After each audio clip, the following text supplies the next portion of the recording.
مەبەستمە گفتوگۆی زیاتر بکەم لەبارەی هێرشەکانی ئێران بۆ سەر هەرێمی کوردستان و بەزاندنی سنووری عێراق و بەزاندنی سەروەری خاکی عێراق لەگەڵ دکتۆر یحیا سونبول شرۆڤەکاری سیاسی ڕاستەوخۆ لە هەولێرەوە میوانمە.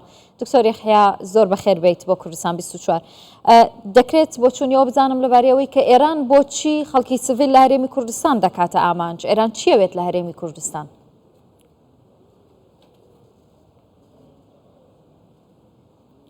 أحييك وأحيي السلام لجنبت بنيراني كردستان 24. ئێران ئەم کردەوە تاوانکاریە ترسنۆکانە ئەنجام دەدات کە دوورە لە تەواوی پەیمان و ڕێکەوتنا نێودەوڵەتیەکان دەیەوێت بەم کارەی هێزی خۆی لە ناوچەکە دەربخات و نمایشی هێزی خۆی بکات دوای ئەو گەماروانەی کە خراونەتە سەر ئێران و لەلایەن زۆربەی وڵاتانی کۆمەڵگەی نێودەوڵەتیەوە لاپەڕگە و پراوێز خراوە. بۆیە ئەم کردەوانە ئەنجام دەدات لە ژێر دروشمی درۆین و ناڕاست. ئێران ئەم کارە ترسنۆکانە لە دژی خەڵکی سڤیل دەکات بەبێ ئەوەی هیچ پاساوێکی ڕاستەقینە و بنەمایەکی پێبێت بۆ ئەوەی پەیامێک بنێرێت بۆ هێزەکانی ناوچەکە بڵێت کە ئێمە هێشتا لە توانەماندا هەیە هێزی خۆمان بەسەر ناوچەکەدا بسەپێنین و هەروەها دەیەوێت لەڕێی ئەم شتەوە قەیرانە نێوخۆیەکانی هاوردەی وڵاتانی دراوسێ و هەروەها ناوچەکانی دەوروبەری خۆی بکات بۆ ئەوەی بەم شتە خۆی لە کاردانەوەی نێوخۆی بدۆزێتەوە کە لە نێو کۆمەڵگەی ئیرانی بە دیاریکراوی ڕوودەدات. هەموو هەوڵەکانیشی بەو ئاراستەیە خەڵکی ئێران بۆ ئەوەی لەم ڕژێمە تاوانکارە ڕزگاریان بێت کە کەوتونەتە تاریکایی هاوشێوەی سەدەکانی ناوەڕاست. بۆیە ئەم کارە دەکات لە دژی خەڵک. باشە دکتۆر، ینی خۆتان دەزانن کە هێشتا ساڵێک نابێ ڕێکەوتنی ئەمنی لە نێوان عێراق و ئێراندا بۆ پاراستنی سنوورەکانی نێوانیان واژۆکراوە. ئەمە پێشێلکردنی ئەو ڕێکەوتنە نیە؟ پێت وایە کە لە دوای ئەو هێرشانی ئێران کردێ سەر هەرێمی کوردستان ئەو ڕێکەوتنە چی بەسەردێ، چارەنووسی چییە بێت؟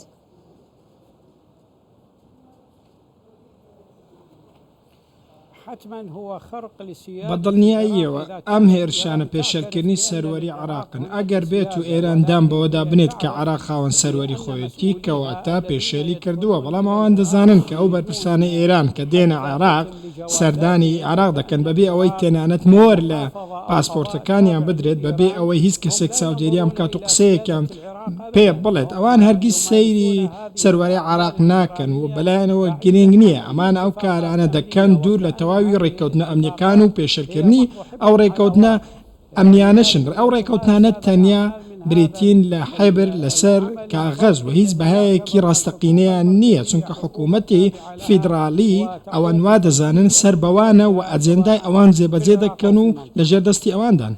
یعنی ئەگەر عێراق پێی وابێ کە سەر بە ئێرانەوە تا هیچ شتێک ناکات بەرامبەر بە ئێران جگە لە ئیدانەکردنی ئەو هێرشەیەکان جامیدا؟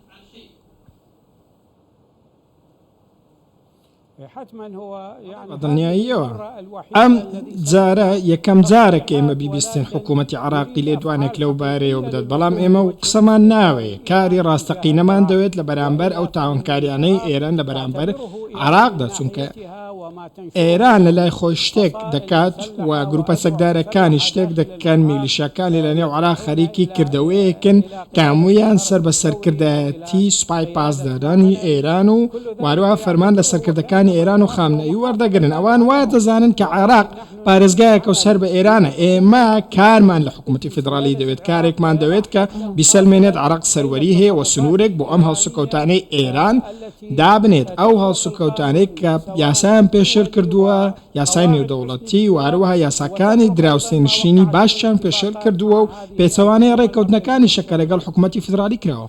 باشە دکتۆر، باست لە گروپە چەکدارەکان کردیانی چەندین گروپ هەن لە ناو عێراق کە لەلایەن ئێرانەوە هاوکاریان پێشکەش دەکرێت. خۆتان دەزانن ئەو گروپانە چەندین جار هێرشیان کردە سەر هەولێری پایتەختی هەرێمی کوردستان.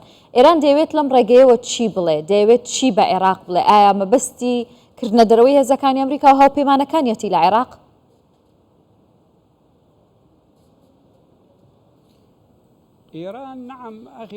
بەڵێ ئێران دەستی بەسەر تەواوی جونگەکانی دەوڵەتی عراقدا گرتووە. ئەمە شتێکە هەموو دنیا دەیزانێت بە ئەمریکاوە و هەروەها بە وڵاتانی خۆرئاواوە کە پێشتریش ئەوان عراقیان داگیر کرد و ڕادستی ئێرانیان کرد بە بەرچاوی سیستەمی جیهانی نێودەوڵەتی وڵاتانی عەرەبیەوە.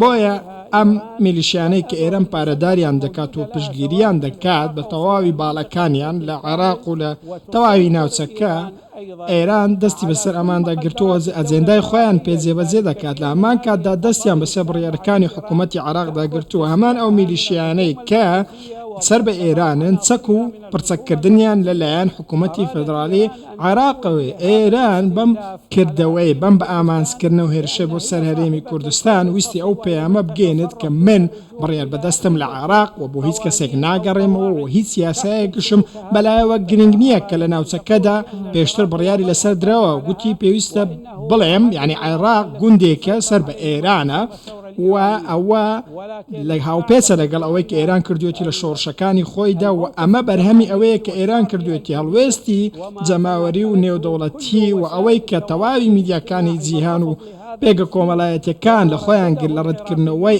ئەم هێرشەوە. ئەوەی عراقیەکان پێشتریش تەنانەت لە ڕێگاکانی تۆپی پێش دەیانگوت ئێران بۆ دەرەوە ئێران بۆ دەرەوە، کەواتە عراقیەکان بۆ خۆیان ئەم کردەوەی ڕەت دەکەنەوە وەکو جەماوەر دەستسەپاندنی ئێران بۆ دەسەڵاتی خۆی ڕەت دەکەنەوە، دەست بەسەرداگرتنی ئێران بۆ دەوڵەت ڕەت دەکەنەوە. زۆر سپاس دەکەم دکتۆر یەحیا سونبوڵ، شرۆڤەکاری سیاسی ڕاستەوخۆ، میوانی من بووی. دەست خۆش.